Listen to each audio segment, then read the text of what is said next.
Hello, friends. You probably just watched that manifesting video about the secret to manifesting.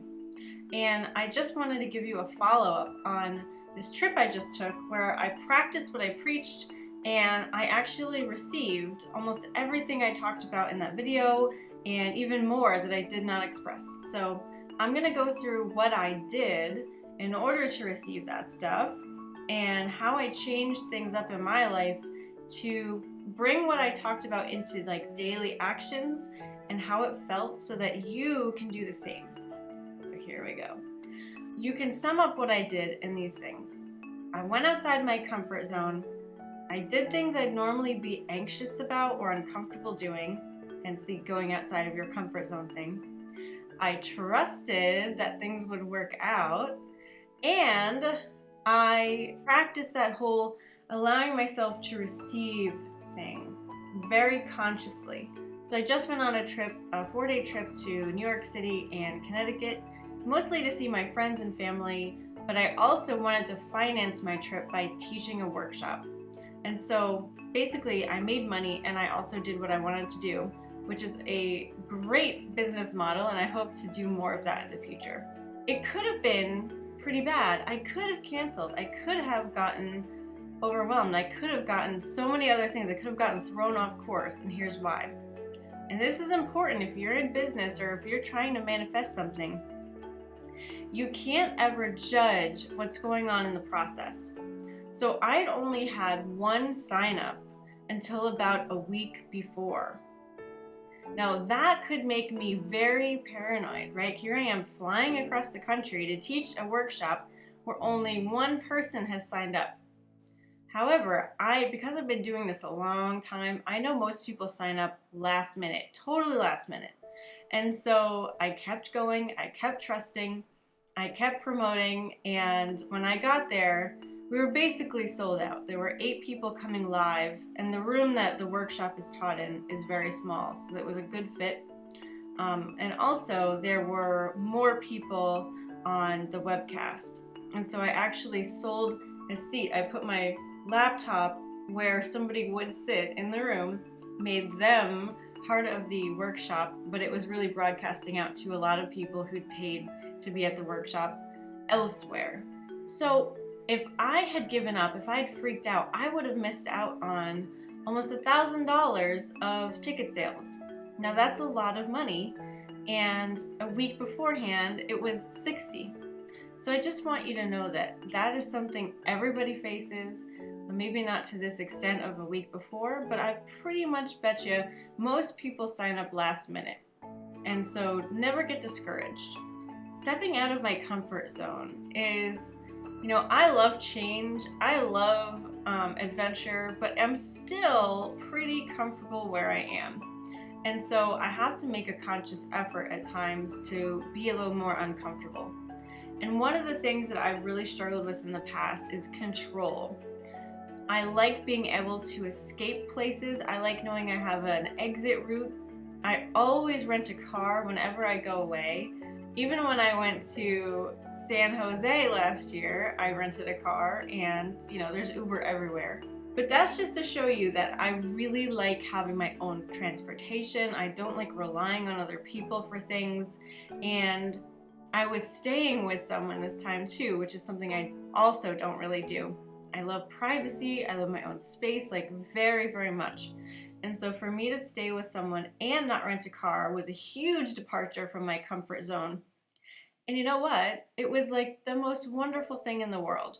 I really got to spend time and bond with my friend Jennifer, who I stayed with. I didn't feel trapped at all, which I was really surprised about.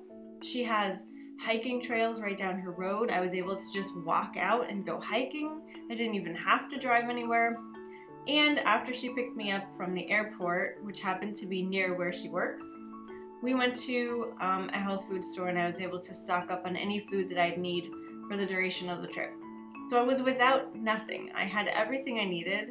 It was effortless. I didn't need to really even ask for anything because I had everything prepared. And so it was really wonderful.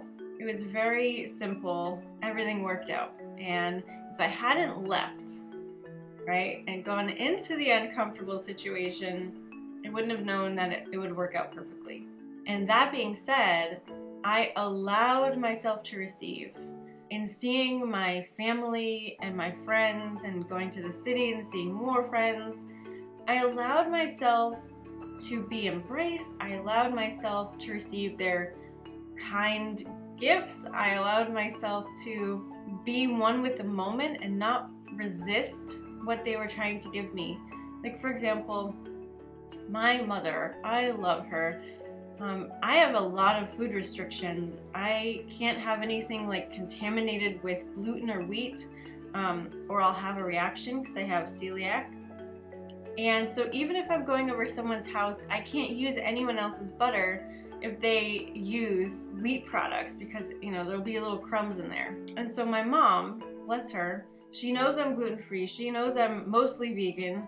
And she made from scratch this beautiful vegetable soup and gluten-free bread and baked potatoes, all in my honor. And she had the whole family over, and she even bought new butter.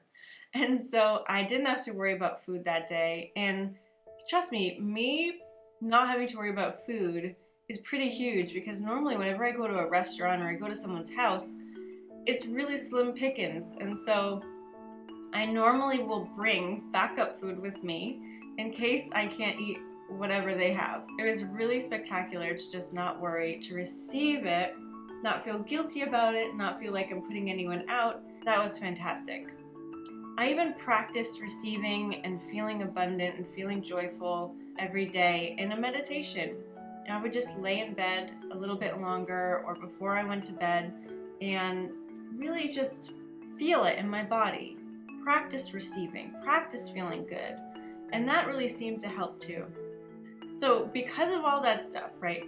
Going outside my comfort zone, practicing receiving, and so on, these are all the things that I happened to manifest this weekend, which is mind-blowing to me.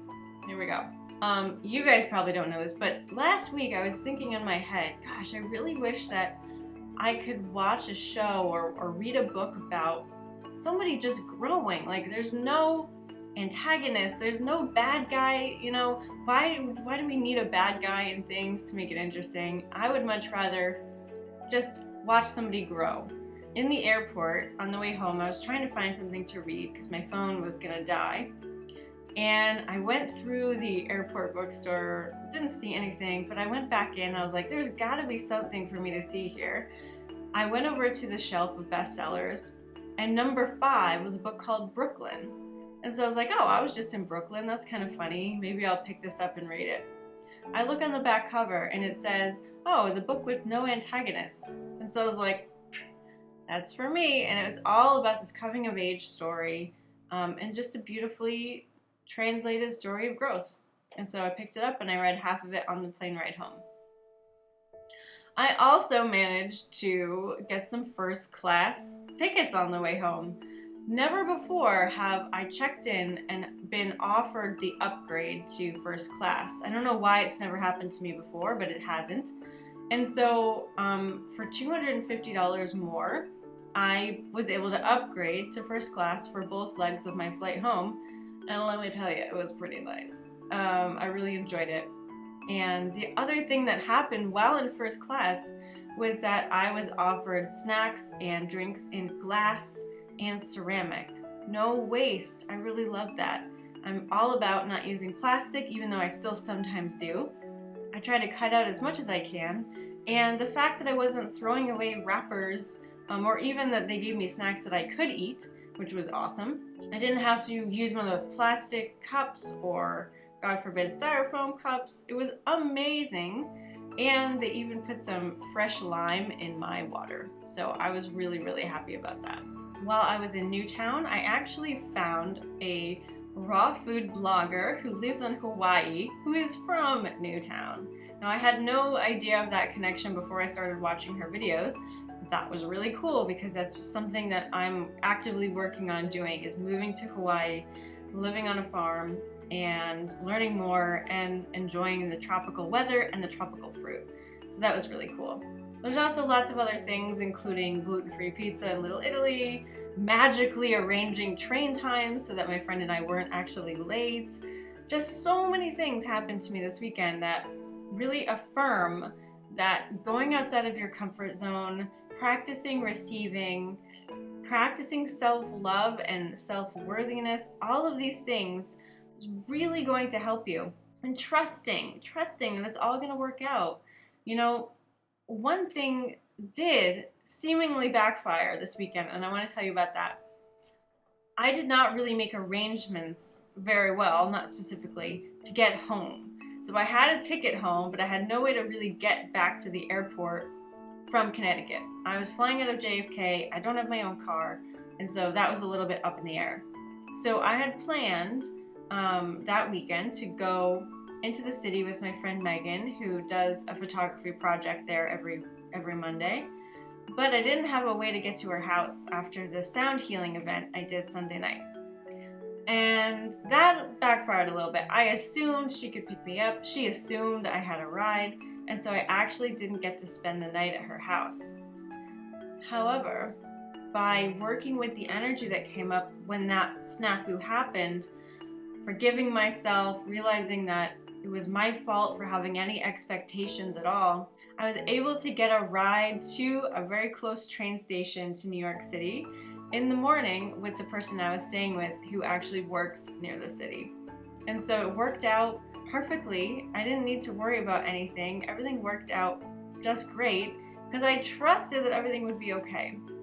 And now, yes, I'm used to trusting, yes, I'm used to being intuitive, going with the flow, but this amount of going outside of my comfort zone is new. The way I'm consciously doing it is new. Usually I jump off a bridge and then freak out and then notice that everything's okay. This time I'm having less anxiety going into the stepping out, which is very fantastic. I'm trusting more, which is allowing the anxiety to subside so that I could just take step after step. So I hope that this inspired you. I hope that you can make plans to fulfill your desires, knowing and trusting that it can work out.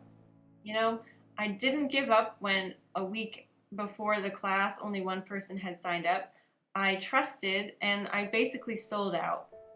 I also got almost $1,000 for a couple hours of work, and even with the first class upgrade and paying for my friend in the city, I completely covered my trip with money to spare. If I can get paid to go on vacation and do all the fun things that I love doing and more, you can too. You can do whatever you want. You are the creator of your own life. And the more you believe that, the more you'll experience that. So please dream big and allow yourself to receive it. All right, guys, lots of love. Bye-bye.